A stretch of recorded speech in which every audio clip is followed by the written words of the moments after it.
Bozege, thank you so much for joining me. Now, Nigeria's President-elect Bola Tinubu is back to Nigeria after staying away on vacation in Europe for a month ahead of May 29 inauguration ceremony. Now, with his return, some social media users are hoping that he would take out time to respond to all that happened behind him, especially the video of him and the Lagos State Governor Babajide Sanwo-Olu in Guinea helicopter and the dual citizenship trends. Yes, he came back to a rowdy welcome by his supporters at the Nnamdi Azikiwe International Airport in Abuja. So yeah, let's take you back to the airport.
So that was it. Let's have some reactions now as it happened yesterday on Twitter, because a lot of hashtags are trending to welcome him back. So Olushola is saying that, see how Jagaban, they're fresh, looking smart and full of energy. Welcome back, my president.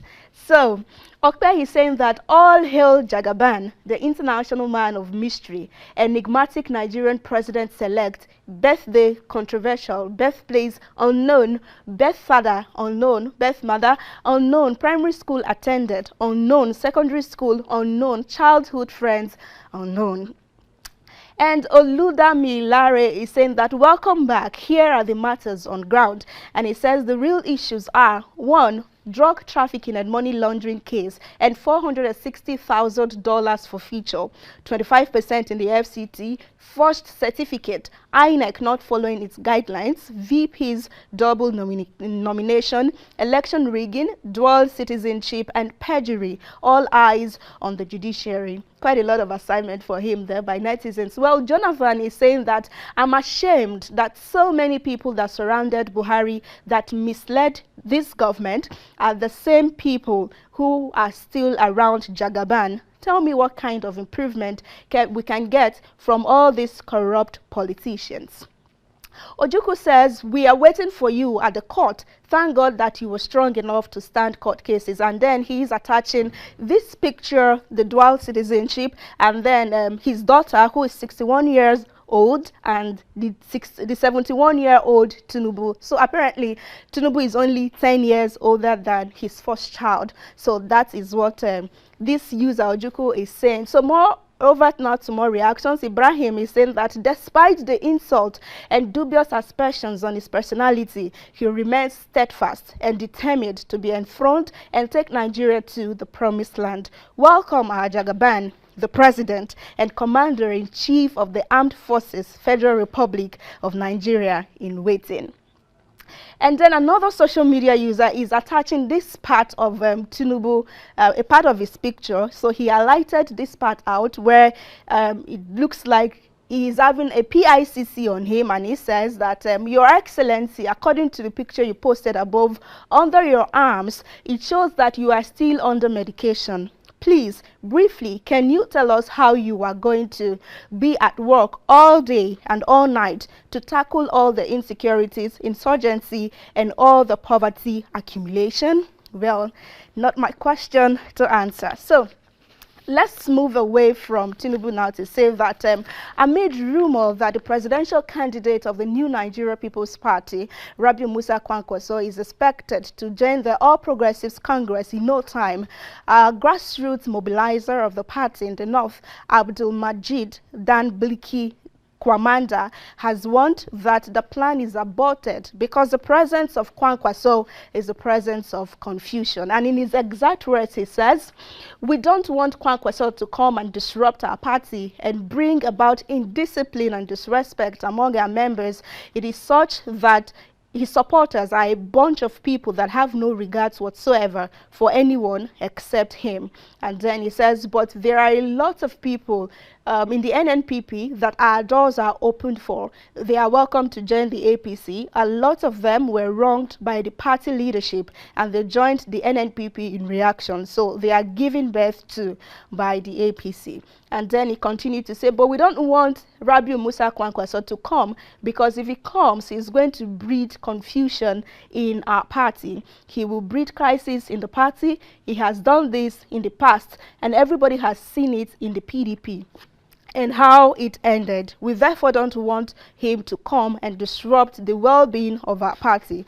That's what Kwamanda is saying, and he concluded by saying that if the president-elect Bola Tinubu insists that he's going to bring Rabiu Musa Kwankwaso, we are going to challenge him. He's going to lose support from the north and we will have a crisis situation that he cannot manage in the APC.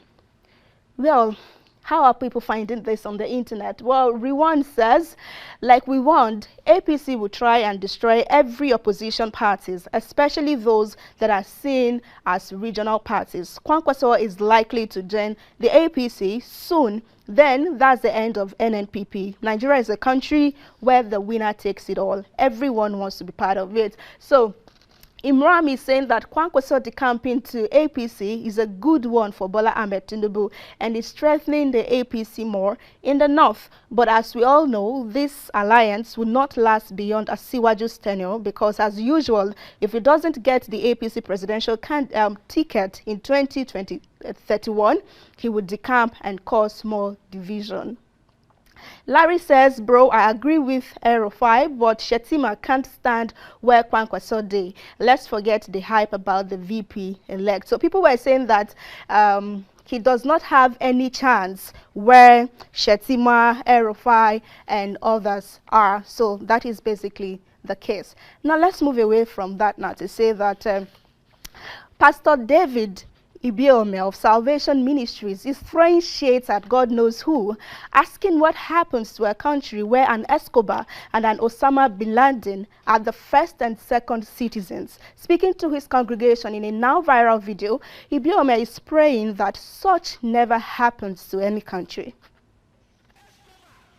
And Osama bin Laden to rule.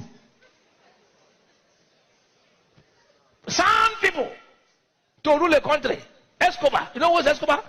A drug baron. Heavy drug baron. And then Osama bin Laden was the highest terrorist. That is two people like that to rule in any nation of the world. I don't know which nation they want to rule, but any nation. That is how some countries have turned to, where we cannot tell ourselves the truth. Only God will help. I don't know the nation, but you know the nation. Okay, over to some reactions now. Tafik is saying, "This man of God go like wahala. Let me bring some firewood so that the fire go catch where we're." All right, more reactions from distinguished Everest is saying, "Pastor David Ibiome did not call names. He said any country that Pablo Escobar and Osama bin Laden are ruling as president and vice president is in trouble. He didn't say Nigeria, he didn't say Tinubu nor Shetima. So I don't know why Agbado members are fighting him." Reacting also is Oba, who says he will soon be arrested for setup. Welcome to Nigeria. And to our final story today, the chairman of Air Peace, Allen Onyema, has again offered to use the airline for the evacuation of stranded students from war-torn Sudan for free. In a statement, he said that He is compelled to help because Nigeria cannot afford to lose our citizens in that country. It would be my own commitment to making sure that the stranded Nigerians in the war-torn country are safe. It will be a privilege and honor of tremendous pride that we will be out there to give every Nigerian stranded in Sudan a sense of pride and oneness in their country. We are very ready to do it immediately, no time wasting, any action that would promote national pride, national cohesion, peace and unity. We are for it. But Saddam is saying that airline owned by Igbo man is offering to rescue fellow citizens trapped in Sudan whom our government has abandoned because they said it's too risky. I hope some Agbados trapped in Sudan will refuse to board the Air Peace because it's owned by an Igbo man. Last, our humanity supersedes our hypocrisy. More reactions coming in says, Sudan is a war zone now and Air Peace is taking a huge risk to attempt evacuation. No one is asking if you're Hausa, Yoruba or Igbo now, or saying Igbo aircraft for the Igbos, unlike Yoruba jobs for Yoruba people. This country is blessed, but useless tribal sentiments are consuming us. Olafemi says, God bless him. This is so commendable. I hope my tribesmen can see this and know that we are one and they should desist from this Yoruba Rono nonsense they've been projecting. I hope to see other jet owners, tribemen, women emulate this cause our government aren't doing anything. But for another social media user tweeting at Edosa says, this is very commendable. His consistency is always helping Nigerians stranded overseas is exemplary. He did the same thing when Nigerians were trapped in Ukraine. Well, Java team tries to highlight every time that Onyema has come true, and he says South Africa 2019, UK 2020 pandemic, China 2020, Ukraine 2022, now Sudan is loading. For now, he's not a member of the indigenous people of Biafra until he declares interest, maybe to run for any office and all of that. So that's everything on Kakaki Social this morning. Please reach out to us using our WhatsApp number on 0811-543670. Again, 0811-543670. I'll see you tomorrow. Goodbye for now. Hello, Perry. Hi, Anna. Thank you so much. Very satiric.